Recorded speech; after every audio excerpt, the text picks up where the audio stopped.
Hello guys, me Tasnim and welcome to my new blog.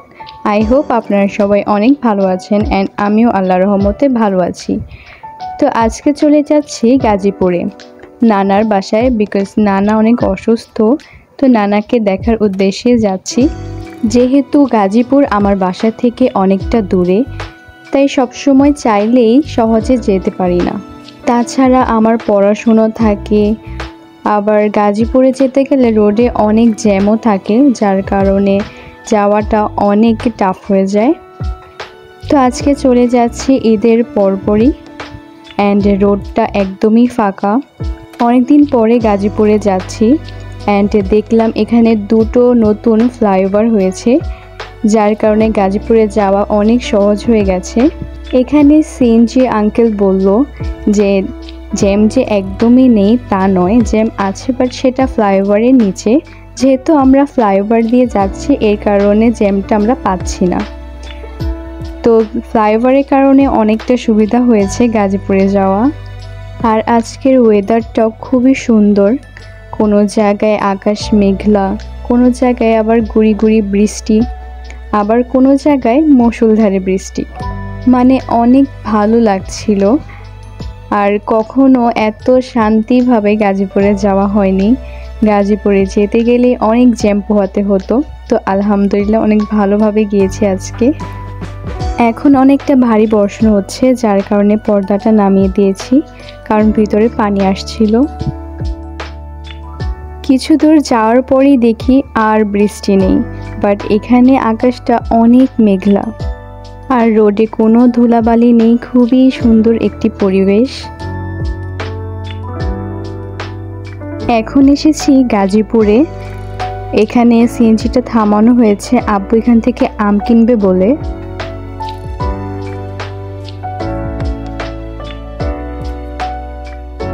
তো আবারও রওনা দিয়ে দিলাম শিববাড়ির উদ্দেশ্যে। আগে যখন আসতাম অনেক জ্যাম থাকতো, অবশ্য সেটা ঈদ ছাড়া আসতাম, আর ঈদ ছাড়া তো এমনিতেও জ্যাম থাকে রোডে অনেক। তো তখন একদম 2 ঘন্টা লাগতো বা এর বেশিও লাগতো। তবে আজকে চলে এসেছি মাত্র 40 মিনিটে, একদম রিল্যাক্সে। তো সিএনজিটা এখন টার্ন করলো অ্যান্ড আমরা অলমোস্ট এসে পড়েছি। তো শিববাড়ি চলে এসেছে। এখানে সিএনজি থামানো হয়েছে, আব্বু নাকি কী কিনবে। তো এখানে আমি অনেকক্ষণ ধরে লক্ষ্য করছিলাম অনেক ভিড়। তো কিছু মানুষ হয়ে যাওয়ার পর দেখলাম এখানে সবাই কাঁঠাল কিনছে। তো বোঝা গেল এখানে সবাই কাঁঠাল লাভার, বাট আমি একদমই কাঁঠাল লাভার নই। তো যাই হোক, তো আবারও রওনা দিয়ে দিলাম অ্যান্ড এসে পড়েছি বাসায়। এখন নানুকে ফোন করা হয়েছে যে নানু গেট খোলো। আর নানুকে একদমই বলিনি যে আমরা আজ আসবো, একদমই সারপ্রাইজ দিয়ে দিয়েছি নানুকে। আম্মু আব্বু দাঁড়িয়ে আছে, তো আমিও এখন তাদের সাথে সামিল হব।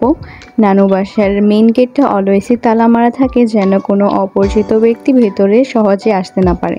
তো এখানে একটা লোক যাচ্ছিল, আমরা তার সাথে ভিতরে চলে আসলাম।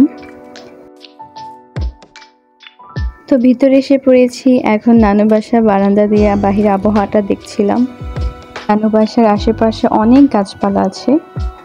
তো আমরা আসার কিছুক্ষণ পরই মেজো খালামণিও এসেছে। আমরা জানতাম না যে সে আসবে, তো এটাও আমাদের জন্য সারপ্রাইজ। এখন বসে আছি। নানা গোসল করে নামাজ পড়বে, দেন আমরা সবাই একসাথে খাবো। তো নানার গোসল করা শেষ, এখন নানা নামাজ পড়বে। তো এত অসুস্থতার মাঝেও নানা নামাজ পড়া কখনো বাদ দেয় না। ইভেন অসুস্থতা নিয়ে নানা সবগুলো রোজা রেখেছে। আপনারা সবাই আমার নানার জন্য দোয়া করবেন যেন আল্লাহ তাকে তাড়াতাড়ি সুস্থ করে দেয়।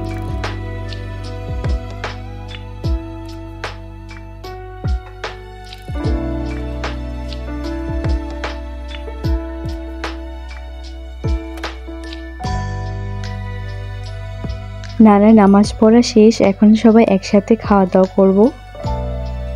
তো দেখতে পাচ্ছেন নানা এখন আল্লাহর রহমতে সুস্থ। মানে বাসায় মানুষজন থাকলে নানার অনেক ভালো লাগে।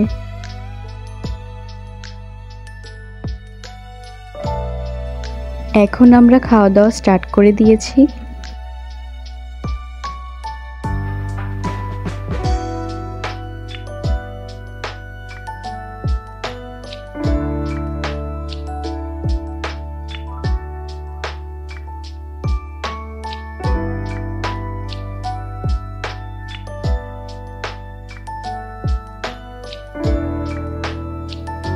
সন্ধ্যা হয়ে গেছে, এখন বারিন্দায় চলে আসলাম।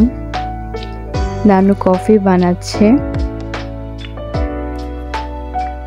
এই তো কফি হাতে চলে এসেছে এন্ড কফিটা এত টেস্টি হয়েছে যে বলার বাহিরে। ভাইয়ারাও চলে এসেছে, আসলে ভাইয়ারা দুপুরবেলা এসেছে অ্যান্ড দেন এখন নামাজ পড়ে তারপর আসলো ভিতরে। এখন আমরা সবাই আড্ডা দিচ্ছি, নানার সাথে কথা বলছি অ্যান্ড নানুর হাতের স্পেশাল কফি এনজয় করছি। हम लोग ढाका भी रहेंगे और भी हम फिरेंगे काटको नहीं मिलेंगे আমরা খেলে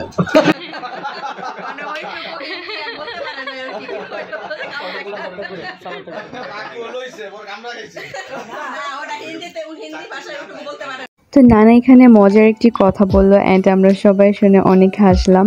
তো নানা বাসায় আসতেই নানা আগের সত্যিকারের চীনের গল্প দেন, মজার মজার অনেক কাহিনী নানা আমাদের বলে অ্যান্ড আমরা অনেক উৎসাহ সহকারে এগুলো শুনি অ্যান্ড খুবই ভালো লাগে শুনতে। তো আজকেও নানা শোনালেন অ্যান্ড আমরা সবাই খুবই হাসলাম অ্যান্ড আপনাদেরও শোনালাম, জানি না কতটুকু বুঝতে পেরেছেন।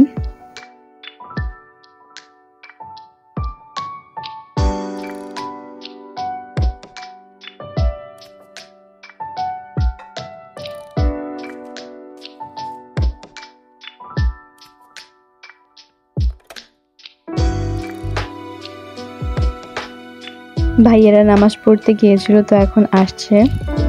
তো দেখেন এখানে স্ক্রিনে 4 নম্বর যে স্ক্রিনটা আছে সেখানে দেখা যাচ্ছে যে তারা তালা খুলছে অ্যান্ড ভিতরে আসছে।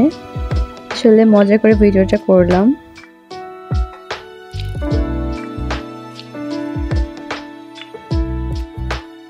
তালা খোলা শেষ, এখন উপরের দিকে আসছে।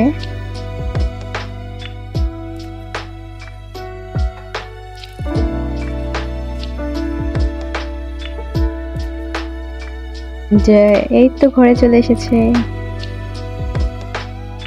এই তো বাসায় চলে এসেছি অ্যান্ড অবস্থা একদমই খারাপ। তো আই থিঙ্ক 8টার দিকে রওনা দিয়েছিলাম অ্যান্ড আসতে বেশিক্ষণ লাগেনি। তো আল্লাহর রহমতে আজকের জার্নিটা অনেক ভালো ছিল অ্যান্ড আপনারা সবাই অবশ্যই আমার নানার জন্য দোয়া করবেন যেন সে তাড়াতাড়ি সুস্থ হয়ে যায়। তো নানু আসার সময় ব্যাগ, টাকা, লিপস্টিক দিয়েছে অ্যান্ড ভাইয়া ম্যাঙ্গো বার কিনে দিয়েছে। তো ম্যাঙ্গো বারটা আগে অনেক খাওয়া হতো, তো অনেক দিন হয়ে গেছে, আই থিঙ্ক বছর হয়ে গেছে ম্যাঙ্গো বার খাই না, তো আবারও খেয়ে অনেক ভালো লাগলো। আর আজকের মতো আমার ব্লগটা এখানেই শেষ। আই হোপ আপনাদের ব্লগটি ভালো লেগেছে, আর যদি ভালো লেগে থাকে তাহলে অবশ্যই like, share, comment and subscribe করতে একদম ভুলবেন না। তো আজকের জন্য টাটা।